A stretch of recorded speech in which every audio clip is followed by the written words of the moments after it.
the data that we provided, every piece of information that we provided is absolutely correct. There are no errors in our data as it relates to a zip code or a county commission district. We have your personal zip code. We know. Look at the front of the mailer. The front of the mailer showed that valid zip code. You look at the data file that we sent, the data file they received, all of those pieces of information are in there. So how the printer is then, what he's doing, to my understanding, is basically going back and mapping those fields back to where they actually belong and where they're supposed to be, and then reprinting all 76,000 of those cards that need to be reprinted, either due to the zip code or the zip code and county commission district being wrong at his expense. The simplest way to explain the mistake is it's a mail merge document. We take the data fields and we place them where we want them to print, and we start running it. We look at them, we go back to the data, check the integrity of it, make sure it's printing in the right place, that the quality is good, and of course it's the right information. Once we have that going, it's saved, and we start running the job. At times we will stop the jobs. We actually broke this main job up into 3 drops.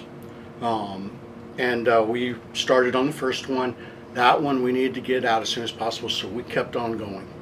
We started on the second job, and then by then it was later in the evening, and we shut down for the night. At some point the next day we started running again, and somebody had to leave the job, come back to it a third time, and at that point grabbed the wrong template.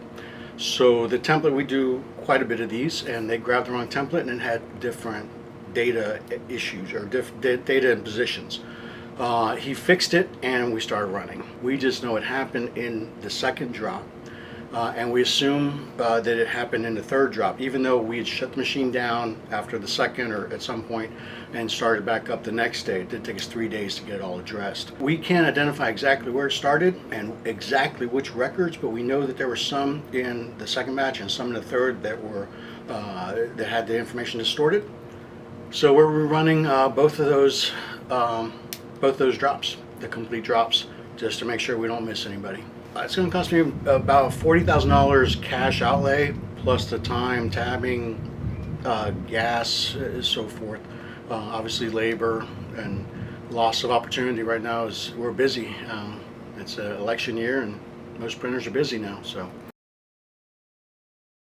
the call volume that we've experienced over this week has outpaced the number of people that we have available to answer the phone.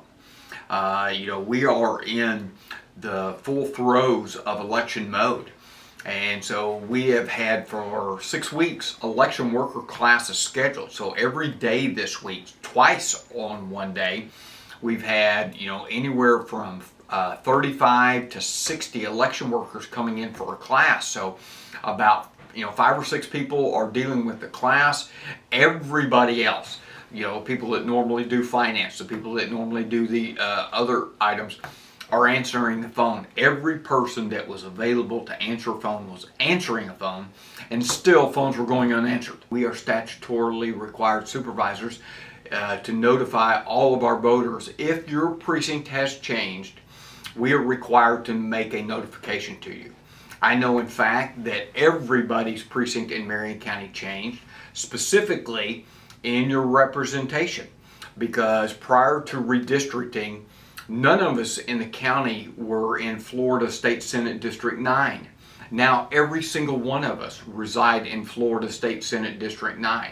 So I know that was a change for all 270,000 registered voters. Then we start printing voter information cards, and actually, due to the volume, 270,000, and in theory it's a once every 10-year event. Having the equipment, the ability to process that much is fiscally just not capable in here. For me to be able to go buy the machinery that would not only print those cards, perf those cards, fold those cards, tab those cards, plus have the operators available to operate those machines for once every 10 years is not fiscally responsible. And so that's why virtually every county in the state has some vendor that does that function for us. We print for a lot of the supervisor elections offices. We do stuff for the state of Florida, UF obviously, Florida State, at different universities. So yes, we do. We do.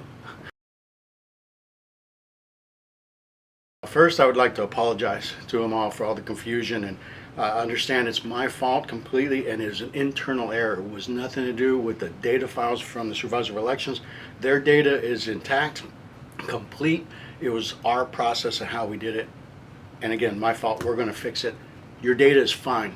Your data is absolutely intact. There's nothing got distorted there.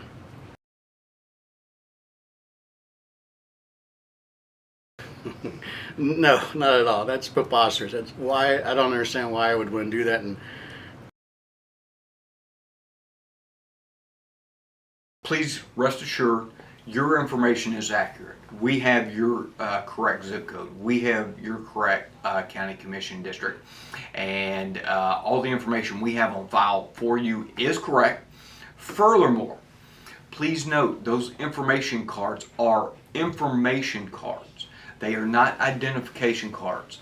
They do not need to be brought to the polling place, because when you come to a polling place in the state of Florida, not only Marion County, but the entire state of Florida, you must show a photo and signature ID. Those voter information cards, either here in Marion County, Alachua County, or Monroe County, do not have your picture, nor do they have your signature on them, so they are not valid for identification. They are informational cards only.